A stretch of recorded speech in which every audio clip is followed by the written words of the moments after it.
So, quick tutorial, Facebook ads explained.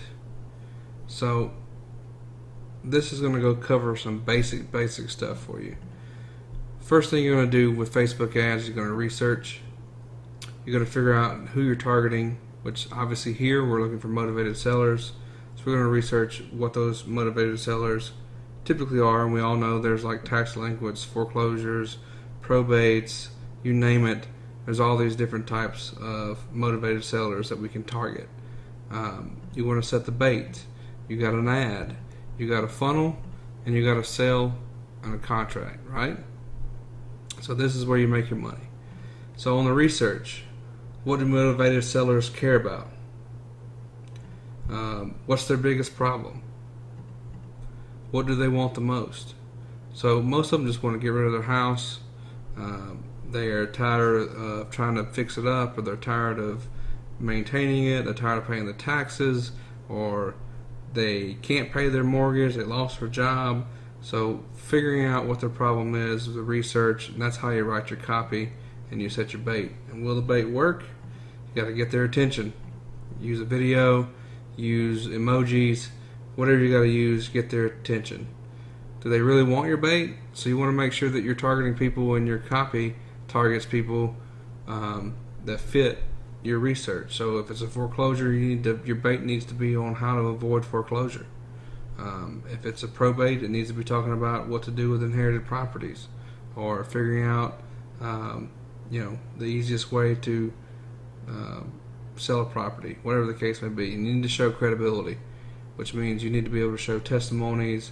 You need to show pictures of houses that you bought. If you're flipping, then maybe show pictures of houses that you've been flipping. Testimonies always go a long way, and that's what you need for bait.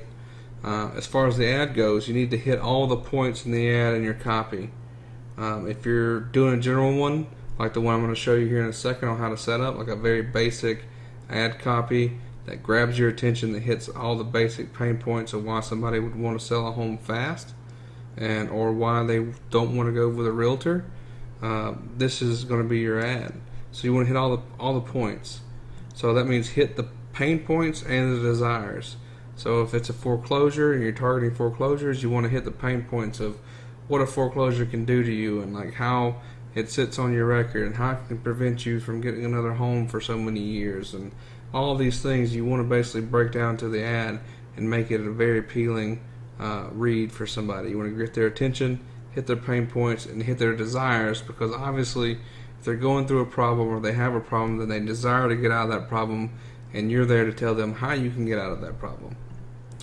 Make your ad engaging and show credibility. Once again, you want to say, hey, I've been buying in the area for 5 years now. We're a highly reputable company, all these things, yada yada. Hit all the pain points and offer the bait. So, and the bait is, how can I get you out of foreclosure, or how can I help you with your inherited property, or how can I keep you from going tax delinquent, or all these other things. And the funnel is just a website or a squeeze page or a landing page or whatever you want to call it. This can be OnCarrot, this can be ClickFunnels, this can be lead pages, it can be you name it, whatever you're hosting at WordPress, whatever you're hosting your site. I prefer ClickFunnels and Carrot. I use both. I use Carrot for my generic ads that are running to all homeowners, certain ages. That's doing very, very well. But when I get targeted, I'm doing landing pages on ClickFunnels, and we'll get into that. You want to make sure you install your pixel, because retargeting is key. Without your pixel, which again, we're going to get into all that stuff later, but the pixel is basically a way. I explain it like this. When you go to Amazon, you look for a pair of shoes, and next thing you know, that pair of shoes follows you around everywhere. Well, all that is code that's following you around and sticking with you in your cookies. Most people don't clear their history or their cookies or anything like that. So you install a pixel on your page, so when somebody visits it, it then tracks them back to Facebook, and you can target them with any kind of ad you want. So if they went to your website but they didn't fill out a form, then you can target them saying, hey, come back. Or they went to your website, say you're selling something, and they added something to the cart, then they didn't purchase it, you can hit them with a message that says, hey, you forgot this in your cart. Come check out now for 10% off, or whatever the case may be. So install your pixel, deliver your bait, which is again whatever you're putting in your ad you want to put on your page. You want to keep that the same all the way throughout, from the bait, the ad, the funnel, to the emails that you send. Everything needs to look the same and read the same. Call to action, obviously, you want to have a big spot for them to put in their information. Get your cash offer now. We can buy your home in 24 hours. Yada yada. Ad and landing page need to appear the same. So this goes back to delivering your bait. Ad and landing page need to appear the same. So you put all those things together, and I tell you, it equals a great contract where you're going to be able to sell that thing no problem. So research, bait, ad, funnel. This is Facebook ads explained in the most basic way I can possibly explain it.